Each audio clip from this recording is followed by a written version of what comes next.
Hello. Today I'm going to present analysis of scientific paper. The title is OpenSIP towards software-defined SIP networking, and I'm William. This is my agenda. The first one is the traditional SIP networks, and then the problems of legacy SIP networks, and what is the OpenSIP, and the contribution of this paper, and what is the software-defined networking, and what is the partial SDN-based architecture, full SDN-based architecture, and then the last approach is a software-defined NFV-based architecture. And then this paper will be implement and performance evaluation, and then conclusion. So first I'm going to talk about what is the SIP. SIP is a session initiation protocol. Actually is during nowadays, SIP is extensively deployed for the significantly growing session-oriented application, maybe on the internet, such as internet telephone or voice over IP VoIP network. This diagram is a traditional network, SIP network. You can see that UA is a user agent, and when there's a user agent between two user agents established, it will be the RDB media will be established between two clients, and then you can see the SIP proxy, SIP registrar, database, etc. And problem with the SIP network, with the increasing use of SIP, there will be the problem and drawback. The first one in ineffective routing, because of it based on a traditional network, and then the second one is the optimized management of the proxy resources, and the third one is the CPU overloading or maybe memory overloading on the proxy. So they cannot maintain tremendous traffic in the traditional network, SIP network. That's why this paper introduces three approach. Before I'm talking about the three approach, what is the OpenSIP? The SIP is the goal of the current study is to separate the main functionality of the SIP network into the software logically centralized controller. I mean the software-defined network. The contribution of this paper is based on three approach. The first approach is a partial software-defined networking based architecture. It's called OpenSIP partial.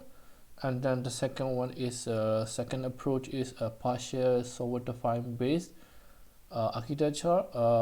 Is referred to OpenSIP full.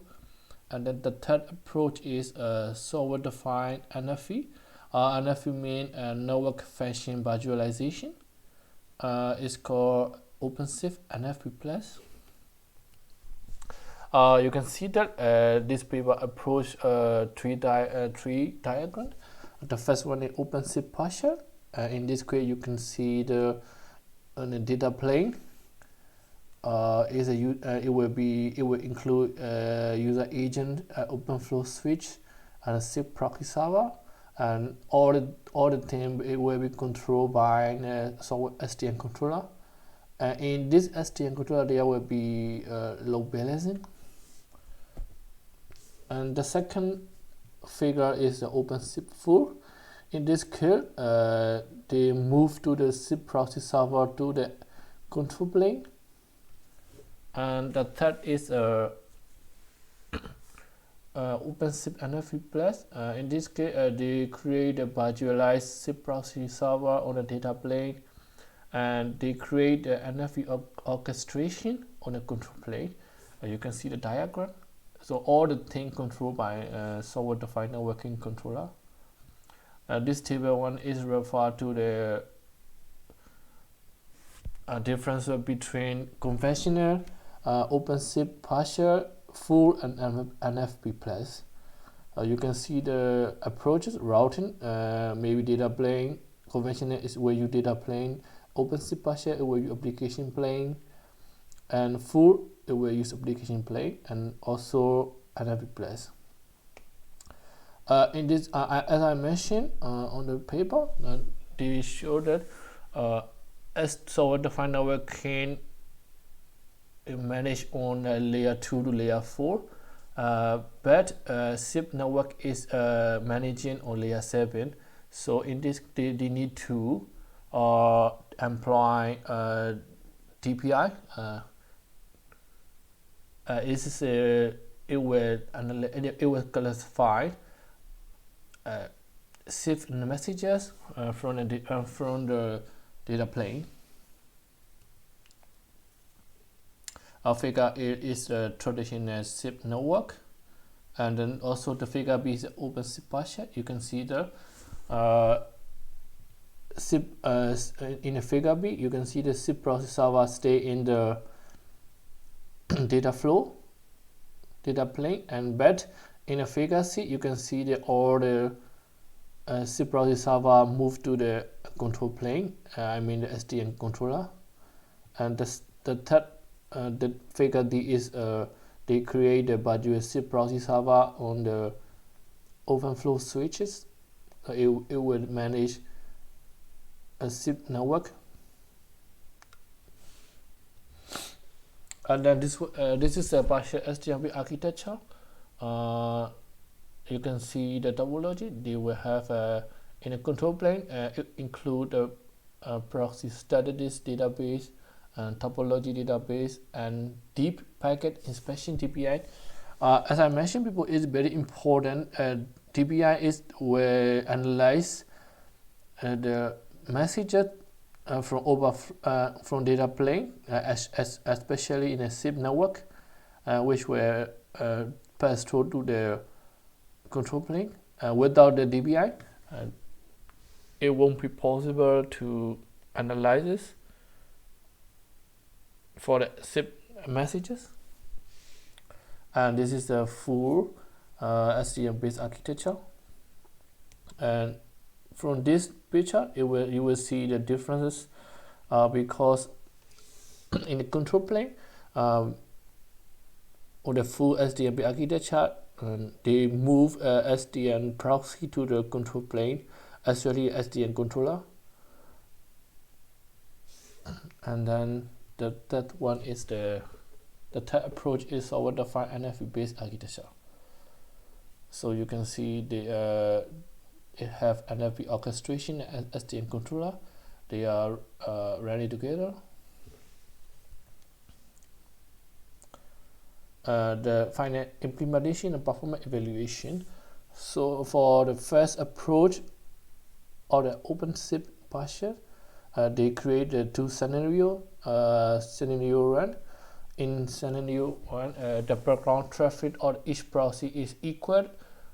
In this case, they will handle 500 packets per second. In scenario 2, proxy 1 background traffic is double than proxy 2. And all the things will be controlled by SDN controller.